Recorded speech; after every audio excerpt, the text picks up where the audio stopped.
ముఖ్య విషయం నేను చెప్పాలి మిత్రులారా, మనం సోషల్ మీడియాగా మనం మాట్లాడుతున్నాం కదా, డిజిటల్ మీడియాగా మాట్లాడుతున్నాం కదా. ఈరోజు ఒక్కొక్క పార్టీకి ఒక్కొక్క రకమైనటువంటి సోషల్ మీడియాలో హ్యాండిల్స్ ఉంటాయి. వాటిల్లో ఎంత రోతగా, ఎంత గలీజ్గా ఈరోజు వాళ్ళు ప్రచారం చేస్తారో ఒక 2 పేపర్ క్లిప్ని మీకు చూపించే ప్రయత్నం చేస్తా. ఒకసారి దయచేసి చూడండి. ఒకసారి ఇది ఒక సోషల్ మీడియాలో, ట్విట్టర్లో కానీ, ఫేస్బుక్లో కానీ, ఇంకా ఇన్స్టాగ్రామ్లో కానీ ఇది వైరల్ అవుతా ఉంది. ఏమన్నారు ఇక్కడ? అర్ధరాత్రి సీఎం చక్కర్లు. దీన్ని బేస్ చేసుకొని కౌశిక్ రెడ్డి ప్రెస్ మీట్ పెడతాడు.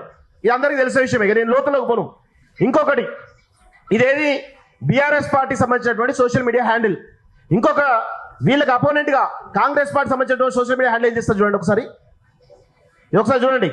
సోమాజిగూడ ప్రెస్ క్లబ్కి రకుల్ ప్రీత్ సింగ్ అని చెప్పేసి గతంలో కేటీఆర్ సోమాజిగూడ ప్రెస్ క్లబ్ పోతే ఆ పక్కన సీట్ ఖాళీగా ఉంటే ఆ ఖాళీ సీట్లలో రకుల్ ప్రీత్ సింగ్ ఫోటో పెట్టి సోమాజిగూడ ప్రెస్ క్లబ్ వచ్చని చెప్పేసి ఈరోజు ఈ విధంగా ఏ పార్టీకి సంబంధించినటువంటి వాళ్ళు ఆ పార్టీ అదర్ పార్టీ సంబంధించినటువంటి వాళ్ళను ఇంత గలీజ్గా విమర్శిస్తూ ఉంటారు.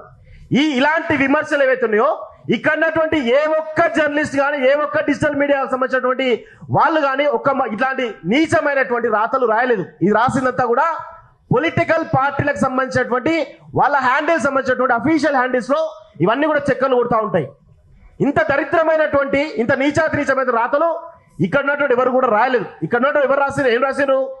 ప్రజలకు సంబంధించినటువంటి సమస్యలు ఏవైతే ఉన్నాయో, ఎక్కడ హైడ్రా పేదవాళ్ళ ఇల్లు కూలుస్తుందో అక్కడ పోయి నిలబడ్డారు. ఎక్కడ నిరుద్యోగులు తమకు అన్యాయం జరుగుతుందనుకుంటారో అక్కడ నిలబడ్డారు. ఎక్కడ నిర్వాసితులు భూములు కోల్పోతారో అక్కడ నిలబడ్డారు. ఎక్కడ సమస్య ఉంటే అక్కడ ఈ యొక్క డిజిటల్ మీడియా జర్నలిస్టులు నిలబడ్డారు.